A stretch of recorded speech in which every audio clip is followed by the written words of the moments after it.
ನೊಂದ ಜೀವಕ್ಕೆ ಮುರಿದ ಮನಸ್ಸಿಗೆ ಪ್ರಶ್ನೆಗಳಲ್ಲಿ ಸಿಲುಕಿದ ಜೀವನಕ್ಕೆ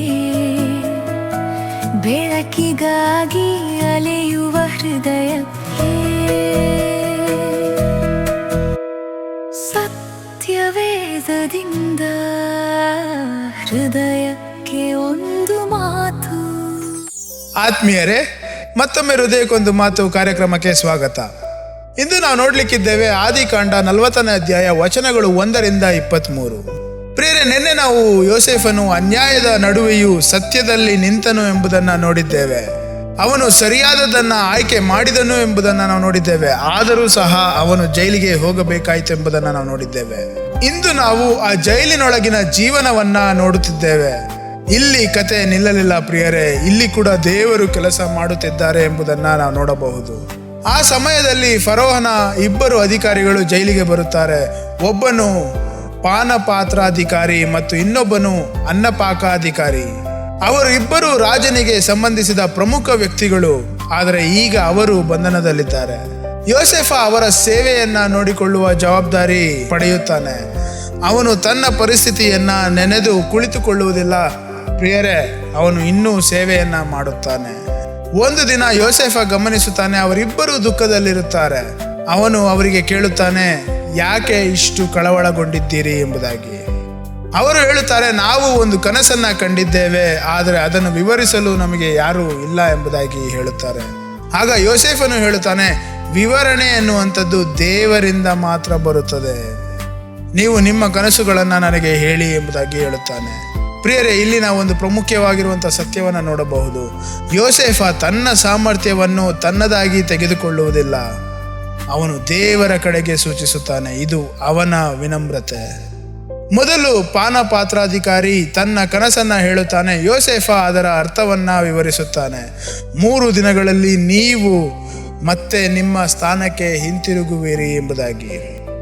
ಅನ್ನಪಾಕಾಧಿಕಾರಿ ತನ್ನ ಕನಸನ್ನ ಹೇಳುತ್ತಾನೆ. ಈ ಬಾರಿ ವಿವರಣೆ ಕಠಿಣವಾಗಿರುತ್ತದೆ. 3 ದಿನಗಳಲ್ಲಿ ಅವನು ದಂಡನೆಗೆ ಒಳಗಾಗುತ್ತಾನೆ ಎಂಬುದಾಗಿ ಯೋಸೇಫ ಹೇಳುತ್ತಾನೆ. ಸ್ನೇಹಿತರೆ, ಇಲ್ಲಿ ನಾವು ಯೋಸೇಫನ ಧೈರ್ಯವನ್ನು ನೋಡಬಹುದು. ಅವನು ಸತ್ಯವನ್ನ ಬದಲಾಯಿಸಲಿಲ್ಲ. ಒಳ್ಳೆಯದಾಗಲಿ ಅಥವಾ ಕಠಿಣವಾಗಿರಲಿ, ಅವನು ದೇವರು ತೋರಿಸಿದಂತೆಯೇ ಹೇಳಿದನು. ನಂತರ ಯೋಸೇಫ ಪಾನಪಾತ್ರಾಧಿಕಾರಿಗೆ ಒಂದು ವಿನಂತಿ ಮಾಡುತ್ತಾನೆ. ನೀವು ಹೊರಗೆ ಹೋದಾಗ ನನ್ನನ್ನು ನೆನಪಿಸಿಕೊಳ್ಳಿ, ನನ್ನ ಬಗ್ಗೆ ಫರೋಹನಿಗೆ ಹೇಳಿ ಎಂಬುದಾಗಿ ಕೇಳಿಕೊಳ್ಳುತ್ತಾನೆ. ಇದು ಸಹಜವಾದ ಒಂದು ಮನಸ್ಸು ಪ್ರಿಯರೇ. ಅವನು ಸಹಾಯವನ್ನು ನಿರೀಕ್ಷಿಸುತ್ತಿದ್ದಾನೆ. 3 ದಿನಗಳ ನಂತರ ಎಲ್ಲವೂ ಯೋಸೇಫನು ಹೇಳಿದಂತೆಯೇ ನಡೆಯುತ್ತದೆ. ಪಾನಪಾತ್ರಾಧಿಕಾರಿ ತನ್ನ ಕೆಲಸಕ್ಕೆ ಹಿಂತಿರುಗುತ್ತಾನೆ. ಅನ್ನಪಾಕಾಧಿಕಾರಿ ದಂಡನೆಗೆ ಒಳಗಾಗುತ್ತಾನೆ. ಆದರೆ ನಂತರ ಒಂದು ನೋವುಕರ ಸಂಗತಿ ಸಂಭವಿಸುತ್ತದೆ. ಪಾನಪಾತ್ರಾಧಿಕಾರಿ ಯೋಸೇಫನನ್ನ ಮರೆತು ಬಿಡುತ್ತಾನೆ. ಆತ್ಮೀಯರೇ, ಇದು ತುಂಬ ಕಠಿಣವಾದಂಥ ಕ್ಷಣ. ಯೋಸೇಫ ಸಹಾಯ ಮಾಡಿದವನು ಈಗ ಅವನನ್ನ ಮರೆತು ಬಿಟ್ಟಿದ್ದಾನೆ. ಇದು ನಮ್ಮ ಜೀವನದಲ್ಲೂ ಆಗಬಹುದು. ನಾವು ಯಾರಿಗಾದರೂ ಒಳ್ಳೆಯದು ಮಾಡುತ್ತೇವೆ, ಆದರೆ ಅವರು ನಮ್ಮನ್ನ ನೆನಪಿಸಿಕೊಳ್ಳುವುದಿಲ್ಲ.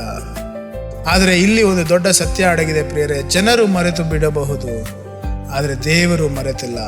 ಯೋಸೇಫ ಇನ್ನ ಜೈಲಿನಲ್ಲಿದ್ದಾನೆ. ಪರಿಸ್ಥಿತಿ ಬದಲಾಗಿಲ್ಲ, ಆದರೆ ದೇವರ ಕೆಲಸ ಇನ್ನು ನಿಂತಿಲ್ಲ. ದೇವರ ಸಮಯ ಇನ್ನು ಬರುತ್ತದೆ. ಪ್ರಿಯ ಸ್ನೇಹಿತರೆ, ಈ ಕತೆ ನಮಗೆ ಕಲಿಸುತ್ತದೆ, ನಿಷ್ಠೆ ಪರಿಸ್ಥಿತಿಗೆ ಅವಲಂಬಿತವಲ್ಲ. ನಾವು ಯಾರೂ ನೋಡದಿದ್ದರೂ ಗುರುತಿಸದಿದ್ದರೂ ನಿಷ್ಠೆಯಿಂದ ಇರಬೇಕು. ಹಾಗಾದ್ರೆ ಇಂದಿನ ವಾಗ್ದಾನ, ದೇವರು ನಮ್ಮನ್ನ ಮರೆತಿಲ್ಲ. ಜನರು ಮರೆತರೂ ದೇವರು ನಮ್ಮನ್ನ ನೆನಪಿಟ್ಟುಕೊಳ್ಳುತ್ತಾರೆ. ಹಾಗಾದ್ರೆ ನಾವು ಕೈಗೊಳ್ಳಬೇಕಾಗಿರುವಂತ ಆಜ್ಞೆ, ಕಾಯುವಿಕೆಯಲ್ಲಿ ನಿಷ್ಠೆಯಿಂದ ಇರಬೇಕು. ಸಣ್ಣ ವಿಷಯಗಳಲ್ಲಿಯೂ ನಂಬಿಗಸ್ತರಾಗಿರಬೇಕು ಮತ್ತು ದೇವರ ಸಮಯವನ್ನು ನಾವು ಕಾಯ್ದು ನೋಡಬೇಕು. ಹಾಗಾದರೆ ಇಂದು ಇದನ್ನು ನೆನಪಿಟ್ಟುಕೊಳ್ಳೋಣ. ಯೋಸೇಫ ಸಹಾಯ ಮಾಡಿದನು, ಆದರೂ ಅವನನ್ನ ಮರೆತು ಬಿಟ್ಟರು. ಆದರೆ ದೇವರು ಅವನನ್ನ ಮರೆತಿಲ್ಲ ಪ್ರಿಯರೇ. ಇಂದು ನಾವು ಕಾಯುತ್ತಿದ್ದೇವಾ? ಮತ್ತೆ ಮುಂದಿನ ಸಂಚಿಕೆಯಲ್ಲಿ ಭೇಟಿಯಾಗೋಣ. ಅಲ್ಲಿಯವರೆಗೂ ದೇವರ ಸಮಯ ಬರುತ್ತದೆ ಎನ್ನುವಂಥ ಒಂದು ವಿಶ್ವಾಸದೊಂದಿಗೆ ಕಾಯುವಂಥ ಹೃದಯ ನಮ್ಮದಾಗಿರಲಿ.